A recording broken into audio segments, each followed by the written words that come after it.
It is, pardon me? I said that's great news. Yes, I wanted to say this before you started. So, let's see, it is concerns, not that part. I'm not reading that part. But anyway, thank you very much, Mr. Harris. And so we've cleared that up, and we have that ability. Thank you.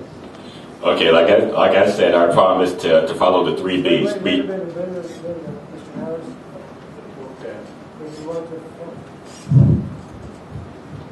The forecast predicts that the weather is going to change by Sunday all the way through next Thursday. It's going to be probably 50 to 60. I don't have the hypothermia alert being on.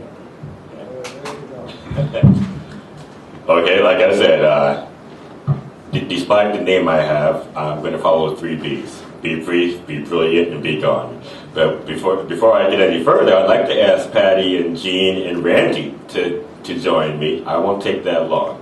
But 52 years, huh? I have 7 years left as of next month. I'll use them wisely. but that said, I also want to point out that I'm part of the subcommittee on community engagement, which was formed on Halloween by Mr. Graham. And if the others want to come up and join, I wish they would, including Randy. So we've been charged with engaging the homeless community, going to them to talk about what's happening with the building. And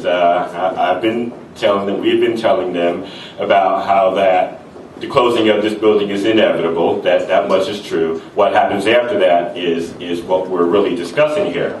And we've also put together a survey. At the last meeting that we had, some ideas were put forth, and we incorporated those ideas. We had the understanding on December 12th that after we incorporated those new ideas, that it was going to be okay, and so we've moved forward, and we've gone to 3 locations in this building. This is the first location. We came here on December 6th.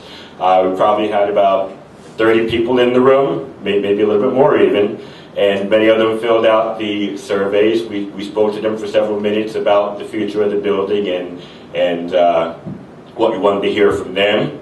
And we had a discussion, and then they filled out the surveys, and we helped them out. And we also went to John Young and Open Door. Now, Julia Lightfoot was very hospitable. I should say that she was very protective, wanted to make sure that we didn't create any unneeded worry. And so we kind of fixed what we had to say in order to assure people that you're not going to be put out with nowhere to go. It's not a question of whether or not you have somewhere to go. The question is where we're going to have you go, whether it's building on the parking lot or vouchers or whatever.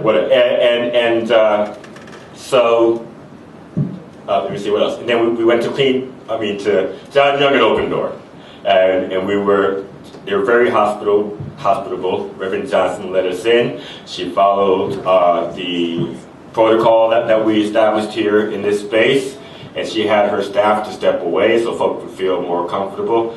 But that being said, everything went well. And the last thing before I step away from the mic is to say that we actually have some renegade writers on One South who have already filled out some surveys here, and with that, I'll let Patty and Jean and Randy say something.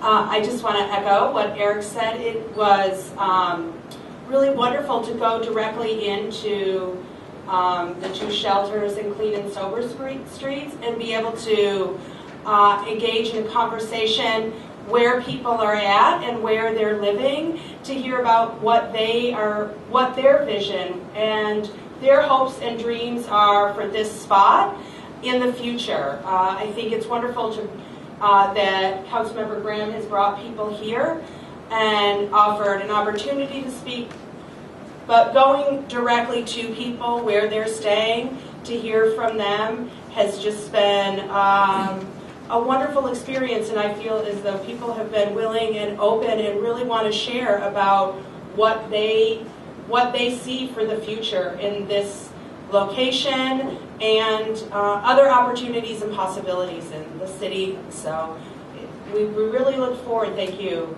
Mr. Harris to coming in and communicating with the other guests at CCNV as well.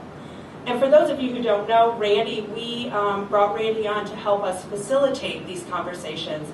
He's an expert facilitator. That's his background, and does community organizing work. And so that's been a wonderful opportunity to help us be more open and engaging with the folks.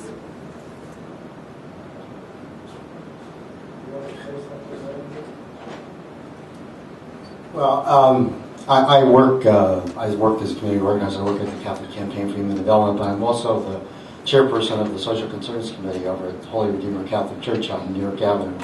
This shelter is in our parish. So I just wanted to say I really appreciated the opportunity to be part of this effort. I believe very strongly that people should be able to have their own voice and their own say. And this was a remarkable experience because the response from folks in the shelters to participate and to say how they feel and what they thought was should be the future of this building was very enthusiastic. And I think they should continue to be heard in this process, whatever happens in the future, that the folks who are going to be in this building and potentially use these resources should really have a say. And so I was really very honored to be part of this process, and I really stepped out and reached out to them to be part of it.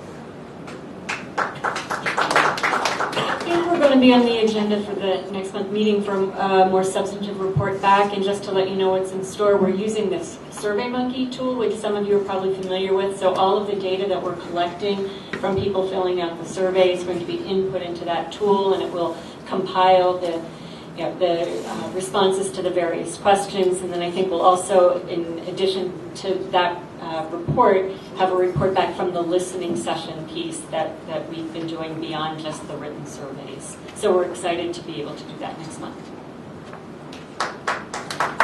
I just say one more thing very briefly. Well, first of all, we're glad to have Mr. Douglas Jamal with us, our honored guest. He came out on very short notice, and I love having him here. And we're glad that we can now get into CCNV, and we'll have some good news for you next month. Thank you.